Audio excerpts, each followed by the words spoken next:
Bonjour à tous, un KTO Magazine assez exceptionnel aujourd'hui en présence de Philippe Labro. Monsieur, merci beaucoup de nous recevoir ici dans votre bureau en plein cœur de Paris. Nous avons décidé de sortir de nos studios pour créer une plus grande intimité avec vous et mieux vous découvrir à travers cette émission de 52 minutes. Quand on vous suit depuis des années, c'est vrai qu'il y a des mots qui reviennent comme des refrains et qui constituent autant de thèmes, d'angles d'attaque en quelque sorte, que nous allons aborder au cours de cette émission. Il y a bien sûr le journalisme, l'écriture, cette vision si sensible et si pudique que vous défendez, l'itinéraire, le voyage, la radio et la télévision, bien entendu, le cinéma aussi. Et enfin, le thème de la maladie qui a alimenté 2 de vos derniers livres.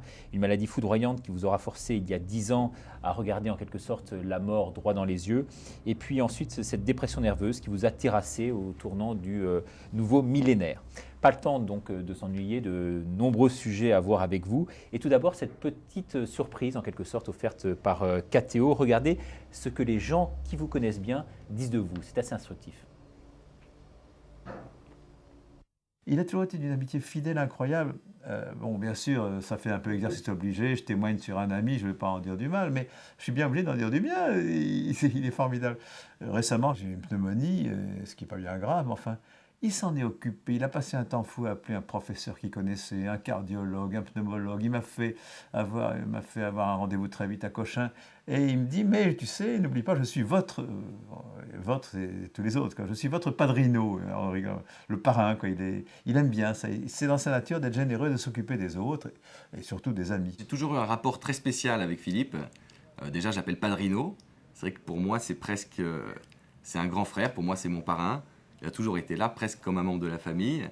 Quand j'ai commencé, après mes études, je me suis lancé dans le cinéma. Et c'est vrai qu'il a toujours été à mes côtés, il m'a aidé, il m'a parlé longuement, il a pris le temps, il a été disponible. Donner des conseils sur le scénario, sur le choix du casting, même il regardait tout.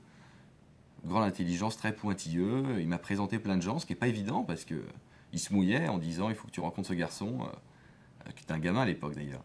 Et du coup, ça a payé parce que j'ai été producteur de cinéma et ça a bien marché d'ailleurs, donc je le remercie infiniment. Et c'est vrai que sans lui, ça aurait été certainement plus difficile. Et c'est vrai qu'il m'a infiniment aidé, hein.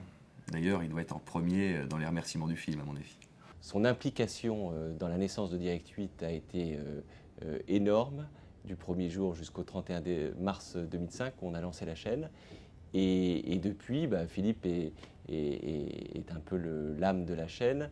C'est ce que ressentent et c'est ce que je lis dans les yeux de tous nos jeunes journalistes. Quand Philippe arrive, quand Philippe leur parle, quand Philippe est là, ils ont un mythe. Ils ont le jeune footballeur d'un seul coup pour venir s'entraîner, voit Zidane qui va faire l'entraînement avec lui. C'est un homme juste, et ce qui peut vouloir dire d'ailleurs dur par moment. Et puis, c'est un homme qui fait attention aux autres. Et c'est vrai que c'est une qualité qui n'est pas si courante que ça dans la télévision ou ailleurs, hein. Même si on ne se voit pas, on se téléphone, et même s'il est occupé, il rappelle dans l'instant. C'est tellement rare dans nos univers. Il rappelle tout de suite. Même j'ai rien à lui demander, on s'appelle comme ça. Ah, là, ça c'est une place symbolique. C'est la place de Philippe Labro et personne ne se permet de s'asseoir à cette place-là. J'espère qu'il ne va pas me voir dans son siège, ça c'est clair. Les murs ont déjà bougé, on a déjà été obligé de refaire la pièce, mais tout est toujours au 2e ou au 10e degré avec Philippe. C'est pas du tout quelqu'un qui va avoir des rapports professionnels hyper business carré. C'est quelqu'un qui va plutôt rentrer en profondeur, qui va parler avec les gens. C'est quelqu'un de très professionnel, il est toujours là bien avant l'émission. On ait le temps de l'équiper, il passe en régie, donc dire bonjour à tout le monde. Philippe nous a, et c'est pas moi personnellement, nous a appris que la plus belle phrase du journalisme est l'ouverture de la Chartreuse de Parme de Stendhal, qu'il est capable de nous citer par cœur. Voilà, il explique pourquoi. Et ça peut prendre un quart d'heure de la matinée. Et puis Philippe nous a fait une liste de mots interdits. On a une liste de mots interdits. Désormais, également. Parce que ça alourdit le texte, parce que c'est pas comme ça que ça doit être écrit, c'est pas comme ça que c'est fluide. C'est un homme multitalent, très très éclectique, et qui est à la fois un manager, c'est un homme qui est capable de diriger les entreprises, c'est un homme d'une grande culture, donc ce qui nous a beaucoup aidé dans la construction de la grille des programmes. C'est un journaliste et un animateur exceptionnel. Je crois qu'il a ce côté multiples facettes, ce côté proté du talent d'écriture que j'admire, c'est vrai. Oui. On peut être admiré sans être ami, on peut être admis sans admirer, c'est un ami que j'admire. Non, il fait un bon, quoi. Je ne vais pas faire comme dans Michel Drucker. Philippe, si tu me vois, si tu m'entends, continue. Mais enfin, il y a un peu de ça dans ce message que j'essaie de lui passer. Oui. Alors tout de suite, c'est une petite réponse à Pierre Bouteiller, l'une des plus grandes voix de la radio, en quelque sorte, non? Qu'est-ce que je réponds à un ami qui ne dit que du bien de moi, qu'il est trop indulgent et que j'ai autant d'amitié pour lui qu'il en a pour moi. Quant aux autres, ils sont effectivement très bienveillants. Un petit sujet pareil, qu'est-ce que vous voulez faire? Il faut être modeste, il faut dire qu'ils exagèrent. Mais il est vrai que j'adore travailler avec tous ces gens et avec d'autres. Hein. Là, vous avez 3-4 témoins. Enfin, Pierre, c'est un témoin d'autrefois. Mais Jean-Christophe Thierry, Christian Studer et Yannick Bolloré, c'est récent. On pourrait aussi faire parler tous ceux avec qui j'ai travaillé à RTL et bien d'autres fois dans les films que j'ai tournés. Alors, ils vous diront autant de bien que de mal, mais ce que je crois, c'est qu'effectivement, il y a autour de tout cela le souci du travail, le souci des autres, d'échanger, de frotter sa cervelle à celle des autres, des plus jeunes. C'est pour ça quand ils disent le padrino, j'adore travailler avec les jeunes, j'adore leur fournir, leur prodiguer une partie de mon expérience et de mes leçons, celles que j'ai reçues d'autres aînés. Je ne fais que renvoyer des ascenseurs qu'on m'envoyait quand j'avais leur âge. Vous méfiez des compliments qui cachent, on le sait, dans le métier, un train de calamité, comme disait quelqu'un? Non, il ne faut pas se méfier des compliments, pas plus d'ailleurs que des critiques. C'est comme ça, on est qui on est, on a fait ce qu'on a fait. Moi, j'ai maintenant 18 livres, 7 longs métrages, 15 ans de direction d'une radio, une dizaine de milliers d'articles, des chansons, donc tout est là et on me juge. Je n'ai pas à me méfier. C'est jamais désagréable un compliment, il ne faut pas jouer au faux modeste non plus. On est heureux de voir que ce qu'on essaye de faire et de transmettre a un résultat. Alors justement, je le disais en vous présentant, un cinéaste, journaliste, parolier, scénariste, homme de radio et de télévision. Finalement, quelle est l'activité où vous vous sentez le plus à l'aise, je dirais? C'est assez difficile de vous répondre parce qu'en fait, je suis aussi bien curieusement à l'aise avec les autres pour faire un journal, pour faire une radio, pour faire une télé, pour tourner un film, et en même temps très heureux quand je suis tout seul face à ma feuille de papier, mon stylo, mon crayon, et que je réfléchis à un scénario ou aussi à un roman. Il y a l'écrivain, le solitaire, et puis il y a l'homme de communication. Et j'aime les deux situations. En réalité, l'une nourrit l'autre. Mais comment spécifiquement concilier le journalisme qui, on le sait, s'attaque aux faits, et puis le monde plus littéraire, plus imaginaire d'un côté? À partir du moment où je suis parti de l'écriture, l'écriture journalistique, l'observation des faits et la relation des faits, et à partir de ce moment où je me suis rendu compte que ça ne me suffisait pas, que je voulais aussi inventer, raconter, transformer, modifier en fiction, eh ben, j'ai à peu près essayé d'équilibrer ces deux exigences. Moi, j'aime inventer à partir de ce que j'ai vu ou vécu ou observé.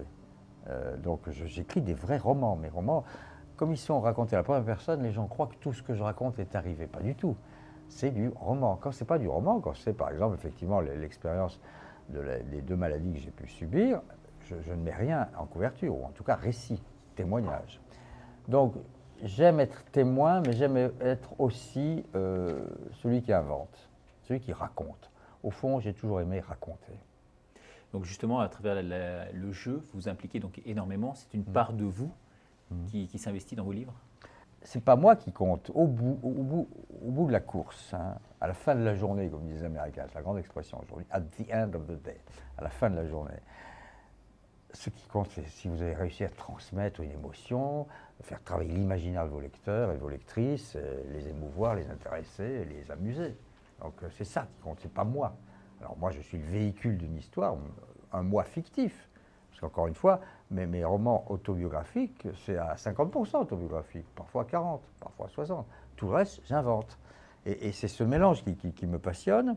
Je m'y mets, bien sûr, je m'y implique tout le temps. Mais un écrivain, il met sa vie sur le papier. Hein. Et vous estimez avoir vraiment un don particulier à ce niveau-là? Vous écrivez dans la facilité? Non, je n'ai pas plus de don qu'un autre. Je crois que j'ai eu une facilité très jeune, effectivement, pour narrer, pour le récit. Et puis un amour pour cela. C'est ça que j'ai aimé le plus quand j'étais gamin, lycéen. C'était les romans, c'était la littérature, c'était les classes de français. Vous savez, au lycée, moi, j'étais un assez mauvais élève. La seule discipline dans laquelle j'excellais, c'était le français. On disait, il est bon en français. Voilà. Alors c'est vrai qu'on l'a vu à travers certains de vos livres, hein, vous arrivez vraiment à vous transposer dans la tête d'un personnage. Je pense à Manuela par exemple, cette jeune fille. Un livre qui a fait scandale en son temps. Hein. Non, pas scandale, c'est un peu surpris. Qu'est-ce que c'est que cet homme d'une cinquantaine d'années, je ne sais plus quel âge j'avais à l'époque, qui se met dans la peau d'une jeune lycéenne vierge de 17 ans et dont la grande préoccupation est de ne plus être vierge. Tous les écrivains ont le droit de se mettre dans la peau d'un autre. D'ailleurs, ce n'est pas la première fois. J'ai aussi commis un bouquin il y a 23 ans qui s'appelle « Des cornichons au chocolat » que j'avais publié sous un pseudo, Stéphanie, petite lycéenne de 13 ans. Pareil, je suis à nouveau mis dans la peau d'une jeune adolescente, ensuite d'une jeune fille. Et puis le dernier bouquin, Français Clara, même chose. À nouveau, je fais parler une femme. Alors tout le monde dit, qu'est-ce que c'est que cette androgynie littéraire? Peut-être, je suis particulièrement intéressé par cette sensibilité. Et peut-être, c'est très intéressant pour un écrivain de se mettre justement ailleurs, dans quelqu'un qui n'est absolument pas vous, tout en lui faisant dire ce que vous pensez. C'est une forme de trilogie, là, à travers oui, ces il y a trois une livres. petite trilogie féminine, oui, Ouais. effectivement. C'est pour ça qu'on a voulu rééditer Les cornichons au chocolat sous mon vrai nom, alors que ça avait été un pseudo, que personne ne savait que c'était moi, parce que je me suis rendu compte avec le recul qu'effectivement, ça faisait partie d'un tout. Et pourquoi être cachotier comme ça en la matière? Ça m'amusait, c'était il y a 23, 24 ans, je ne sais plus, ça m'amusait. Vous savez, c'est une tentation qu'ont tous les écrivains. Romain Gary, que j'aimais beaucoup, qui m'a beaucoup conseillé, qui était un maître, m'avait dit cela bien avant qu'on comprenne que c'était lui qui avait écrit La vie devant soi avec Émile Ajar.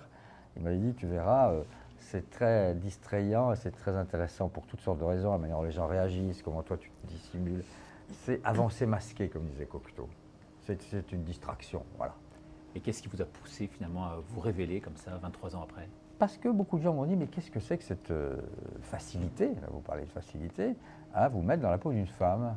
J'ai dit, écoutez, c'est pas la première fois, et là-dessus, je me suis dit, mais pourquoi encore dissimuler que Stéphanie, c'était moi, voilà.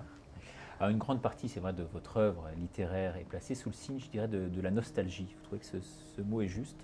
Nostalgie, pas tout le temps, mais en tout cas, retour sur le passé. Il est vrai que j'ai écrit sur, je sais pas, la dizaine de romans autobiographiques que j'ai pu écrire, il y en a au moins 5 ou 6 qui sont consacrés à mes années de jeunesse, d'enfance, petit garçon, d'adolescence, 15 ans, de jeunesse étudiantine à l'étranger, l'étudiant étranger, d'été dans l'Ouest, 2 jeunes journalistes, un début à Paris. Donc c'est une sorte de cycle, là encore. Non pas par nostalgie, simplement parce que j'ai vite compris, en tout cas c'est ma vision, qu'une des choses les plus passionnantes, c'était ce qu'on appelle les premières fois, les premières expériences, l'apprentissage. Vous savez que c'est un format très précis, si j'ose dire, dans la littérature française, on appelle ça le roman d'apprentissage, le roman d'initiation. Hein. Et là-dedans, je m'y suis trouvé à l'aise et j'ai pensé que comme j'avais eu effectivement une enfance et une jeunesse pittoresque, romanesque, allez, j'y vais. Et les bouquins se sont succédés les uns aux autres, pas forcément dans l'ordre chronologique. C'est aujourd'hui, avec le recul, que je peux vous faire la chronologie dont je viens de vous parler. Ce sont donc des moments à la fois forts et heureux que vous avez vécus et dont vous savez pertinemment qu'ils ne reviendront pas. La nostalgie, d'ailleurs, ce n'est pas un terme négatif. La nostalgie, c'est souvenir de moments heureux, effectivement, dont on sait sans doute qu'ils n'en reviendront pas, mais le fait qu'on y pense et qu'on les réévoque fabrique un autre bonheur. Et puis, à ce moment-là, vous le proposez, vous l'échangez, vous le partagez avec les autres. Par exemple, moi, il m'arrive de chantonner des chansons de mon enfance, eh bien, je les ai apprises à mes enfants qui me les chantent. Donc tout ça forme un lien. Il n'y a pas de mélancolie dans ce que j'écris. Il y a effectivement le souvenir et le récit d'expérience. Hein. Je considère que l'expérience est le seul critère de jugement. Il y a le jugement de la pensée abstraite, psychologique, hein, le recul, le regard sur les choses, et la lecture des autres, la réflexion, mais il y a aussi tout ce qu'on a vécu ou vu et qui fabriquent de l'expérience. Donc, c'est ça que je mets dans mes bouquins, en gros. Hein. Et vous éprouvez vraiment le besoin de retourner sur ces lieux du crime, entre guillemets. Je ne reviens pas forcément sur les lieux de ma jeunesse ou mon enfance. Au contraire, comme je suis un homme habité par la curiosité et par le goût de l'inédit et de l'inconnu, il m'intéresse beaucoup plus, surtout aujourd'hui, à l'âge mûr que j'ai atteint, de découvrir d'autres lieux et d'autres villes ou d'autres pays, d'autres civilisations, ou même de redécouvrir cette richesse extraordinaire qu'est l'Europe. Vous vous rendez compte qu'en Amérique, vous prenez un avion, en 1h30, vous allez de New York à Detroit, c'est la même chose. Hein. Ils mangent la même chose, ils s'habillent de la même manière, ils parlent le même langage, ils ont le même héritage culturel. En France, vous prenez l'avion, vous allez à Vienne, vous allez à Milan, vous allez à Londres, vous allez à Barcelone, vous allez à Francfort, Venise. C'est à chaque fois des civilisations, des cultures, des héritages, un passé différent. Donc l'Europe, c'est une richesse inouïe. Donc je ne vais pas forcément, simplement, sur mes terres du Colorado, vous voyez. Alors justement, vous avez sillonné, vous, le monde, je dirais, sous toutes ces coutures. Est-ce qu'il y a un pays qui retient particulièrement aujourd'hui votre attention? Non, ce qui éveille ma curiosité, c'est celui que je ne connais pas. Par exemple, vous dites j'ai tout parcouru, c'est pas vrai. J'ai une méconnaissance absolue de l'Asie. J'étais une fois au Japon, 2 ou 3 fois en vacances en Indonésie ou au Cambodge, mais je ne connais pas du tout la Chine. J'ai fait 2 courts voyages en Inde. Il y a petite connaissance, même totale méconnaissance de la Russie. Donc il y a des pans entiers du monde qui sont encore à découvrir, à explorer. Hein. Alors vous découvrez, vous, le monde par le truchement du journalisme, par le biais de l'écriture également, à travers l'imaginaire, on l'a dit tout à l'heure. Vous le faites également par la télévision. C'est un univers, un environnement qui vous plaît particulièrement, la télévision? Il me semble qu'on ne peut pas être, quand on a l'âme journalistique que je possède, indifférent à ce moyen incroyable de connaissance, de découverte, de distraction. Et quand même aujourd'hui, si on sait zapper, comme on dit, si on sait choisir, on peut trouver sur les 200 à 300 chaînes, ou même sur simplement les 17 et 18 gratuites de la TNT, dont nous faisons partie avec Direct 8, tellement de choses, tellement d'images, tellement de sujets de réflexion, et tellement de propositions.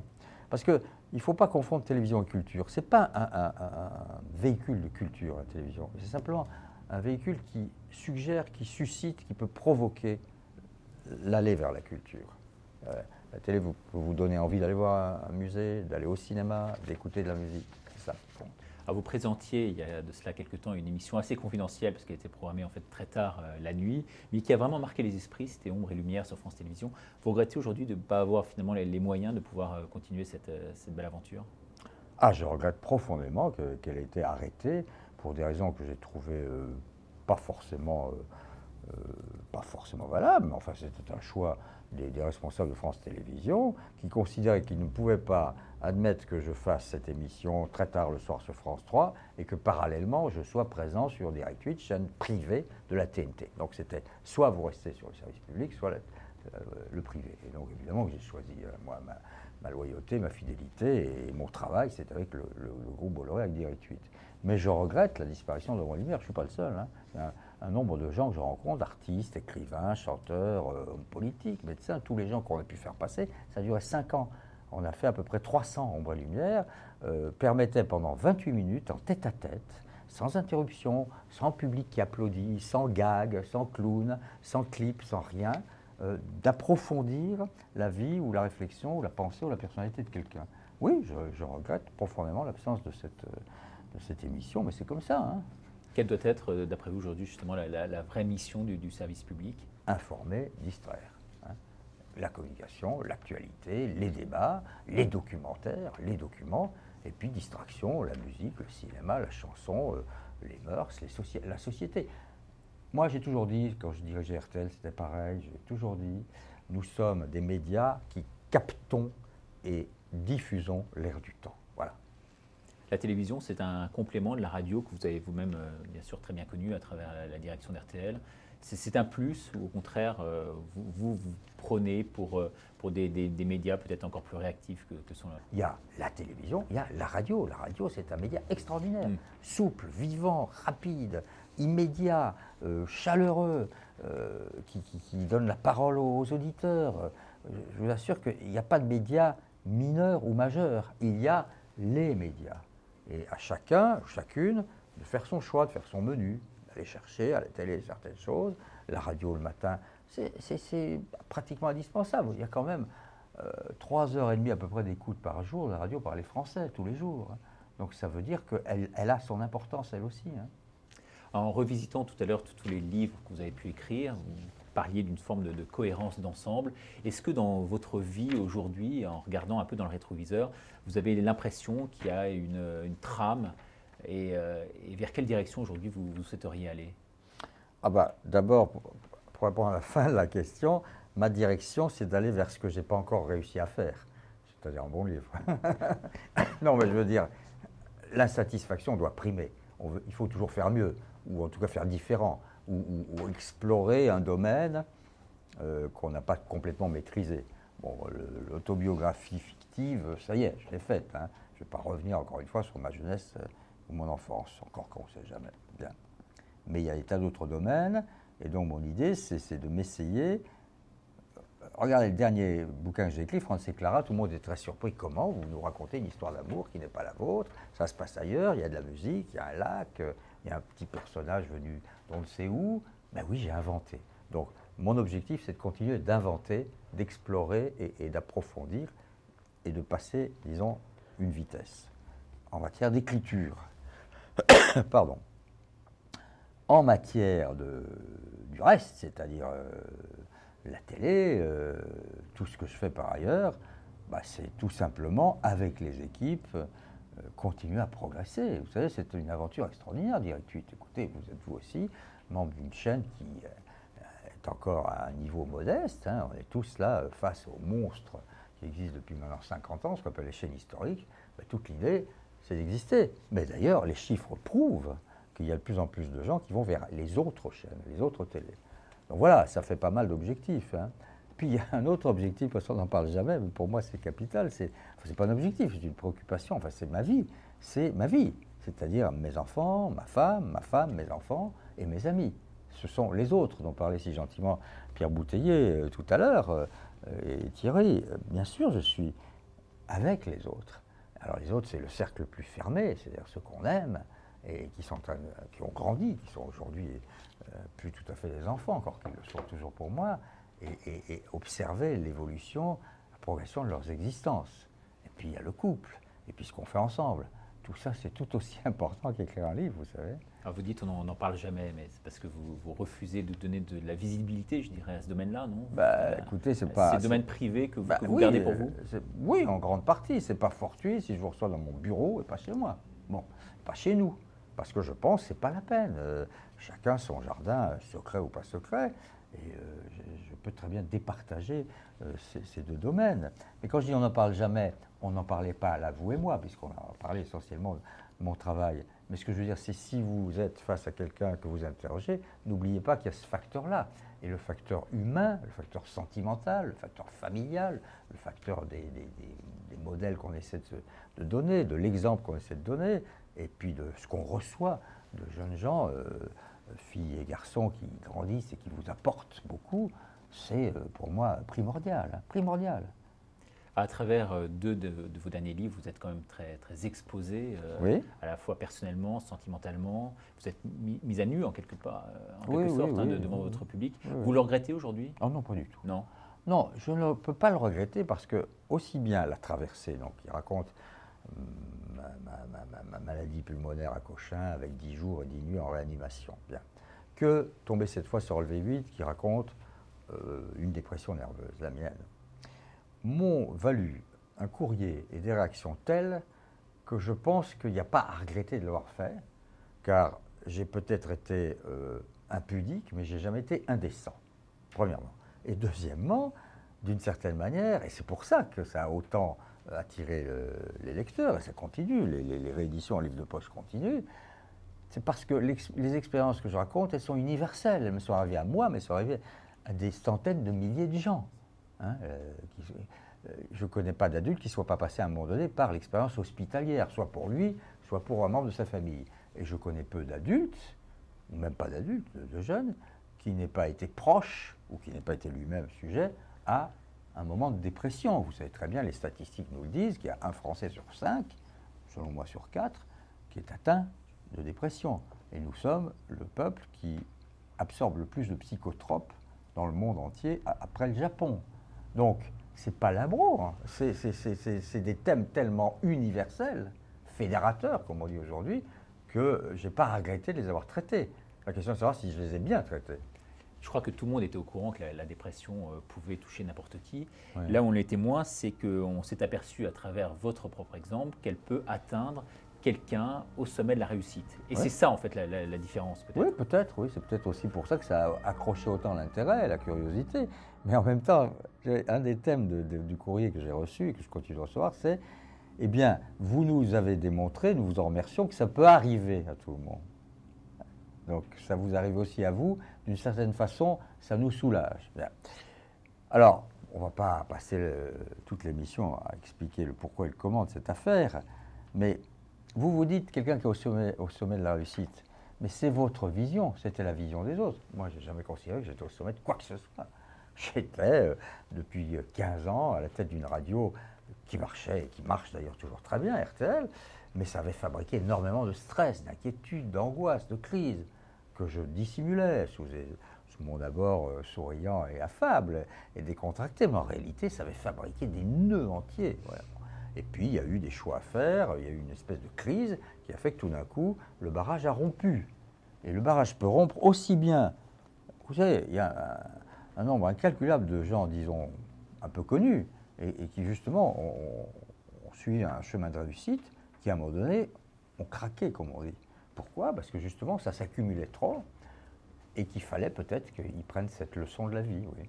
Avec le recul qui est le vôtre aujourd'hui, c'est vrai que vous aviez les moyens, à la fois personnels et j'imagine même financiers, de pouvoir prendre justement de la hauteur de vue. Et là, vous replongez en quelque sorte dans une activité qui vous prend à plein temps et qui draine beaucoup de stress. Alors, c'est très différent.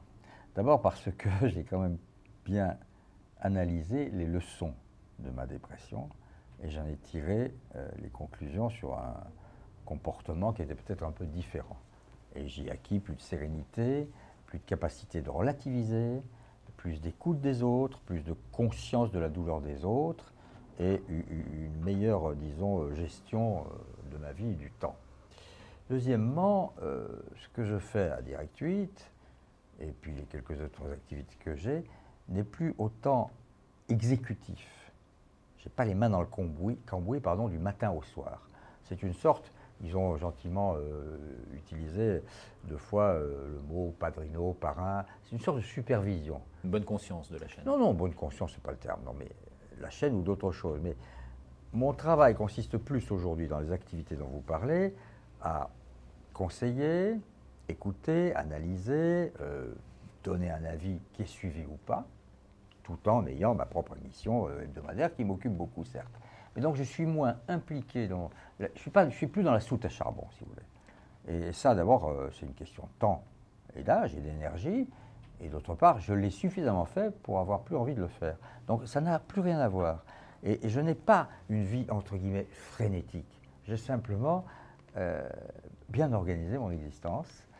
Et je me laisse suffisamment, croyez-moi, de plage et de temps pour soit ne rien faire, soit écouter de la musique, soit écrire, soit simplement être avec ceux que j'aime pour équilibrer les choses. Tout le monde peut être touché par la dépression. Vous pensez que tout le monde peut s'en sortir, a les moyens de s'en sortir? Moi, je pense qu'on peut en sortir. Je pense qu'il y a plusieurs facteurs qui aident. Objectivement, j'en ai au moins listé 4 ou 5, qui sont le temps. Le temps fait son travail, le temps cicatrise les choses, qui sont le travail sur soi. On doit d'abord être un peu soi-même capable, à un moment donné, d'un peu rebondir, 7 fois ou 8. Il y a l'amour. L'amour, amitié, l'amour, affection, la famille, l'entourage. Pas forcément 50 personnes, mais l'amour des autres. Les autres jouent un rôle capital quand vous allez mal comme ça. Il y a la médecine, pardon, mais ça existe aussi. Il y a des spécialistes, il y a des experts, et il y a même des produits, des molécules qui, si elles sont judicieusement distribuées, si elles conviennent, parce qu'à chaque corps, à chaque disons, identité biologique peut correspondre à un certain type de molécules. Tout ça peut, peu à peu, faire en sorte qu'on en sort. Mais je ne suis pas homme à dire aujourd'hui, devant vos caméras, oui, on peut toujours en sortir. En général, je pense que oui, il y a une issue. Parce que je ne crois pas que tout est toujours sombre et obscur. Et je pense que la vie est faite de cycles et de rebonds, et que ce n'est pas une ligne continue, soit en pente basse, soit en pente haute, que ce sont des fractures comme ça, des hauts et des bas. Et donc toute la question, toute la nature de l'homme, c'est d'arriver à se reprendre. Mais il ne peut pas toujours le faire seul. Donc il est très important que les autres jouent leur rôle. C'est ce que je dis toujours. Un déprimé, un dépressif, ne commencez pas à lui donner trop de conseils, dites-lui simplement que vous l'aimez, écoutez-le et protégez-le et aidez-le. Et là, en l'occurrence, en ce qui vous concerne, est-ce qu'il y a eu vraiment un facteur déclenchant, en quelque sorte? Est-ce que vous êtes replongé pour essayer de trouver le nœud du problème? C'était une convergence d'éléments. C'était un choix professionnel que je n'arrivais plus à faire. Et donc, devant l'obstacle, je butais et je me suis presque réfugié dans la dépression. C'était la résultante de 15 années d'énormément de stress et de travail. C'était peut-être aussi la remontée, depuis l'enfance et la plus petite enfance, certaines inhibitions, certains complexes, positionnement dans la fratrie, tout ça. C'est un tout, une dépression. Un être humain n'est pas d'un bloc, n'est pas monolithique. Tout est très compliqué, complexe, et ça mérite réflexion avant de dire c'est à cause de ça. Pour moi, il n'y a pas, c'est comme en géologie ou en matière géophysique, quand une falaise s'écroule, elle ne s'écroule pas comme ça du jour au lendemain. La faille a démarré bien avant. Donc il faut essayer d'aller chercher l'origine de la faille. Alors vous avez cette belle phrase qui dit « Il faut savoir accueillir la douleur car tu apprendras d'elle ». Bien sûr. Et vous, ça vous a permis en quelque sorte d'atteindre un stade de maturité? Ça accroît votre maturité, ou en tout cas, encore une fois, votre analyse, votre réflexion, votre prise de recul. Quand je vous ai dit tout à l'heure, relativiser, c'est très important. Savoir ce qui est grave, ce qui n'est pas grave, ce qui est sérieux, ce qui ne l'est pas. Savoir démasquer les impostures, les mensonges, les hypocrisies. Quand vous êtes passé à travers une crise pareille, votre regard est 10 fois plus lucide. Le scanner marche très très bien. Le laser marche très très bien. Donc c'est tout cela. Si, encore une fois, en étant sorti, en étant en bonne santé, on a la modestie de se comprendre et de s'accepter avec ses faiblesses, avec ses défauts. Donc oui, accueille ta douleur, tu apprendras d'elle. C'est Ovide qui a dit ça. Ça ne date pas d'hier. Les Latins et les Grecs savaient tout avant nous. Lucide, y compris sur votre entourage, ça vous a permis de faire le tri en tant qu'homme public. J'imagine que vous drainez autour de vous toute une nuée de personnes qui vous sont favorables. Est-ce que ça vous a permis justement là aussi de discerner en quelque sorte? Je me réfère toujours à une très jolie phrase que m'a citée Jean Contrucci, qui est un très bon écrivain et critique qui vit en Provence et qui, à propos de ce livre, m'avait écrit en me disant, vous savez, les amis, c'est comme les fiacres, on n'en trouve pas beaucoup quand il pleut. C'est joli parce que fiacre, aujourd'hui, plus personne ne sait ce que c'est. On dirait aujourd'hui, les amis, c'est comme les taxis, on n'en trouve pas beaucoup quand il pleut. Donc il a plu, la pluie était grise, noire et très dure à supporter, et il y avait quelques amis. Il y avait surtout ma femme et mes enfants, j'y reviendrai toujours, et au moins un de mes frères. Alors il y a ce livre effectivement dont on parle beaucoup, et puis il y a aussi la traversée, dans lequel vous expliquez combien depuis votre maladie, la vie pour vous a pris une autre tournure. Il y a un avant et un après, on comprend bien en lisant ce livre. Oui, mais là encore, avant de tomber malade à Cochin et d'approcher la mort, c'est pas que j'aimais pas la vie, j'ai toujours aimé la vie, j'ai toujours considéré qu'elle était courte et que nous n'en avions qu'une. Mais j'avais peut-être pas autant apprécié, pesé, sous-pesé, mesuré ce miracle permanent qu'est l'existence. Et quand effectivement vous sortez de l'AREA, quand on vous a extubé, comme on disait, qu'on vous a arraché, on vous a enlevé après une deuxième ou troisième ou quatrième anesthésie, la machine qui respire à votre place, cette ventilation insupportable, c'est une des douleurs les plus insupportables que je puisse connaître, et que vous avez simplement la liberté qui revient dans votre corps, et que vous avez le premier regard sur autre chose qu'une chambre d'hôpital, une chambre de réanimation déformée d'ailleurs, dont les murs sont déformés par les produits que vous prenez, si bien qu'il n'y a plus ni temps ni espace, que vous êtes à nouveau dans la vérité de la vie, et que par le simple carreau de la petite fenêtre de votre chambre d'hôpital à Cochin, vous voyez un coin de ciel bleu, vous considérez que c'est une merveille.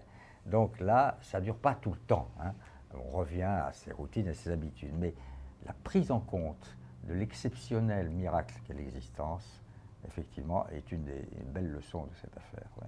Vous parliez tout à l'heure des philosophes grecs. Vous êtes-vous plus épicurien ou plus stoïcien aujourd'hui, compte tenu de ce recul? Un peu les deux. Un peu des deux. Un peu les deux. C'est conciliable, les deux? Oh, je crois, oui. Oui, je crois on peut tout concilier. Vous savez, on peut concilier à la fois, sinon le pessimisme, du moins un certain scepticisme sur les gens et les choses, et en même temps l'optimisme de la volonté et du faire. F-A-I-R-E. Donc, encore une fois, moi je ne suis pas monolithique, je ne suis pas simplement effectivement épicurien, cueille la vie, hédonisme, et rien d'autre. Mais je ne suis pas totalement non plus le stoïque absolu. Non, non, c'est un mélange. À propos de cette maladie pulmonaire, vous disiez que ça avait permis de réévaluer vos valeurs. Est-ce que je peux vous demander quelles sont les valeurs que vous défendez là aujourd'hui? Oh, ben, elles sont très simples. C'est celles que j'ai recueillies de mon père, de mes parents, qui sont des justes, avec un J majuscule. Et ça veut dire d'abord la solidarité, hein, ça veut dire la tolérance, aider l'autre, combattre tout totalitarisme et toute dictature, tout frein, tout obstacle à la liberté. Liberté de s'exprimer, de s'habiller comme on veut, de parler comme on veut, liberté de religion, liberté de choix, liberté de voyage. Hein. La liberté, donc la démocratie. Voilà. Et puis, dans le comportement humain, dans le travail, dans la famille, un certain sens, non pas de l'ordre, je ne suis pas un homme d'ordre, mais disons de certaines règles qu'il vaut mieux ne pas trop transgresser parce qu'à ce moment-là, c'est le désordre. Et, disons, la courtoisie, le regard vers l'autre, la gentillesse, la tendresse. Hein, la tendresse, c'est une valeur. Hein. Si, bien sûr. Et puis, je crois surtout comprendre avant de juger. Essayer de comprendre ce qui se passe, ce que dit ou ce que fait l'autre, pour ensuite juger. Mais ne pas émettre d'abord un jugement avant d'avoir au moins un peu réfléchi. Alors vous avez cité la liberté de religion notamment pour bien sûr, vos propres bien termes. sûr, bien sûr. Ça signifie quoi pour vous, liberté de religion? Ça signifie que toutes les religions doivent être libres, et que toutes les civilisations doivent être libres, mais ça veut dire que donc une religion ne doit pas essayer d'imposer à d'autres portions de l'humanité ou du monde ses lois, ses coutumes et ses mœurs. L'humanité a fait un certain nombre de choix religieux. Ces choix sont ce qu'ils sont, mais l'un ne doit pas l'imposer à l'autre. Et en tous les cas, dans les choix, je considère, moi, que ce n'est pas une religion ou même une doctrine ou idéologie politique quelconque qui doit enfreindre, restreindre, supprimer la liberté d'être. En particulier, je pense aux femmes. Je considère que, bien sûr, elles ont peut-être fait ce choix, mais les femmes qui subissent certaines obligations, aussi bien dans les choix professionnels ou conjugaux ou sexuels, ou même les choix vestimentaires, pour moi, elles subissent. Je ne suis pas certain qu'elles soient totalement libres. Mais je pèse mes mots, parce qu'après tout, il y en a des millions qui vous disent, qui expriment le fait qu'elles ont préféré être ce qu'elles sont. Donc, là encore, soyons mesurés. Mais pour moi, la contrainte, l'obligation du port de tel uniforme ou de la révérence ou la référence à telle doctrine et rien d'autre, on va déjà vers une intolérance, selon moi. Est-ce qu'au plus profond de la maladie, vous n'avez pas été tenté par une solution, entre guillemets, mystique? Est-ce que vous n'avez pas pensé que la religion pouvait représenter, en quelque sorte, une forme de bouée de sauvetage? Vous savez, au plus profond de la maladie, on ne pense pas. On subit, on a des cauchemars, on a des angoisses, on a des peurs terribles. Parfois, on a des rêves extraordinairement beaux. Ça dépend beaucoup aussi des produits qu'on vous donne, et de votre psychisme, de votre inconscient, de votre subconscient. On n'est pas là à se dire, tiens, si Dieu venait m'aider, ça serait mieux. Il ne faut pas croire ça. On ne peut pas avoir recours. D'abord, je pense qu'on ne doit pas avoir recours à ce que vous appelez la solution religieuse quand ça va mal. C'est trop facile. Ça, c'est comme les enfants qui prient quand ça ne va pas bien. Et puis quand ça va bien, on oublie de prier. Non, mais là, pardon. Excusez-moi. Là, on entre dans un domaine qui est long, compliqué, passionnant, qui est, disons, la spiritualité. Il est évident qu'ensuite, au bout de cette affaire, cette expérience, et de beaucoup d'autres, chaque fois que j'étais confronté à des moments ultimes, soit qui me concernaient, soit qui concernaient mon entourage, soit des gens que je ne connaissais pas, bien entendu, comme tout être à peu près constitué, je réfléchis à l'au-delà, s'il y en a un, lequel est-il? Je réfléchis au mystère, au pluriel, de la création de l'univers, enfin bref, voilà. Mais quand vous êtes sur un lit d'hôpital, c'est pas comme ça que ça se passe, mon vieux. Mais pas du tout. Il ne faut pas croire un instant que ça se passe comme ça, sauf si, habité par une foi inébranlable, et c'est une chance de l'avoir cette foi, on s'y accroche et ça vous aide, ça c'est sûr. Donc, Mais ça n'était pas tout à fait mon cas. voilà, manifestement, vous n'avez pas été touché par la grâce, alors, en quelque sorte. Non, mais j'ai quand même vécu un moment très très court, absolument, mais infinitésimalement court, de ce qu'on appelle vulgairement une expérience de mort rapprochée, c'est-à-dire que j'ai eu la sensation que j'allais ailleurs, et que mon esprit, mon inconscient, mon conscient flottait dans des espèces de limbes qui pouvaient signifier qu'il y avait un ailleurs. Ça ne s'appelle pas la grâce, ça. Mais non, je ne suis pas touché par la grâce, bien sûr que non. C'est un miracle, une chance et une fortune, ça ne m'arrive pas. Mais en même temps, on peut aussi dire, tout est possible, toutes les versions, toutes les interprétations sont possibles, qu'on m'a au moins 2 fois, en l'espace d'une quinzaine d'années, envoyé 2 signaux. Voilà. Oui, et justement, de cette expérience-là, vous en ressortez pénétré par l'impermanence, dites-vous. C'est quoi ce terme? La précarité. La précarité. Rien ne dure. Rien ne dure. Voilà, l'impermanence des choses.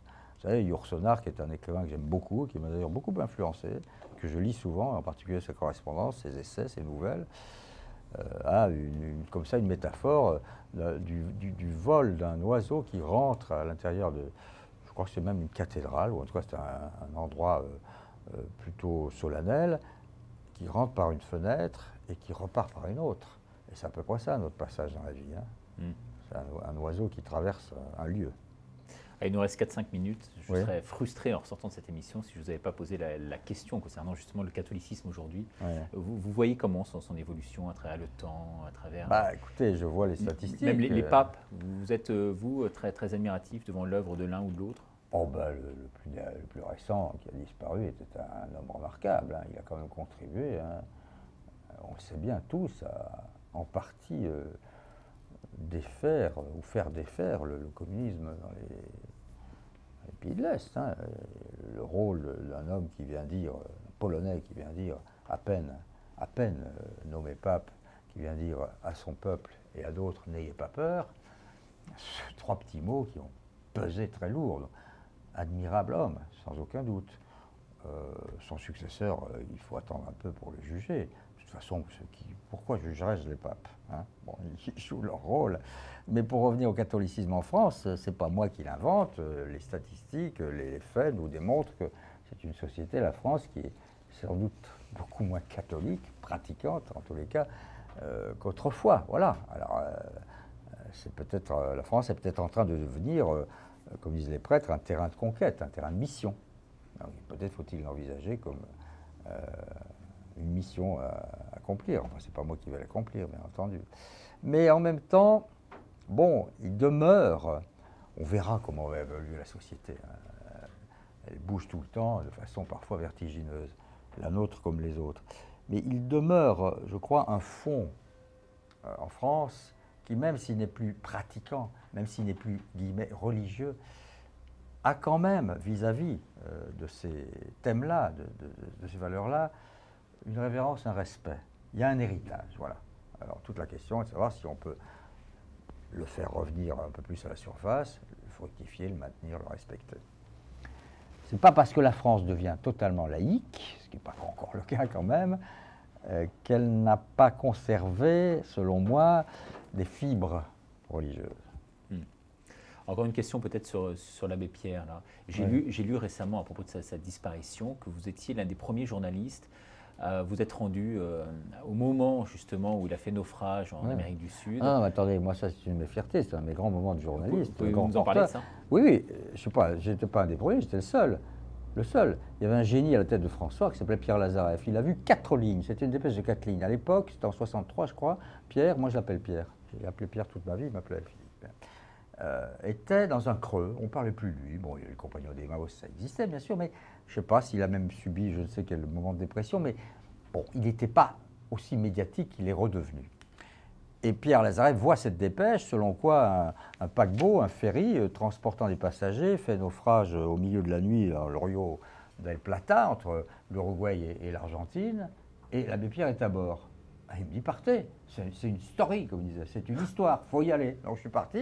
J'ai réussi, bon, on va pas raconter tous les épisodes de ce travail, à le retrouver. Et je me souviens toujours de ma rencontre. Il sortait d'une église, entouré de petites dames qui allaient l'emmener dans une autre ville. Je lui dis, voilà, je viens de Paris pour vous parler. Vous me parlez de quoi? Vous me racontiez votre naufrage, mais il n'y a rien à raconter. Je n'en vaux pas la peine. La modestie absolue. Absolue. Ah, je suis écouté quand même si. Mais non, j'ai pas le temps, je prends un avion. Je lui dis, je le prends avec vous. Donc je suis monté dans l'avion avec lui. Assis à côté de lui, et là, il m'a tout raconté, et le naufrage, et comment il a essayé d'aider, de conforter les gens autour de lui dans ces eaux glacées, comment lui-même a perdu connaissance, dans la joie, puisqu'il disait « j'attendais la mort, je n'attendais qu'une chose, c'était aller vers la lumière ». Il m'a dit des phrases extraordinaires que j'ai évidemment rapportées dans mon reportage, et puis, après avoir perdu connaissance, il est revenu à la surface. On l'avait mis même parmi les morts, et puis on s'est aperçu que ça n'était pas du tout le cas, donc c'est une histoire extraordinaire.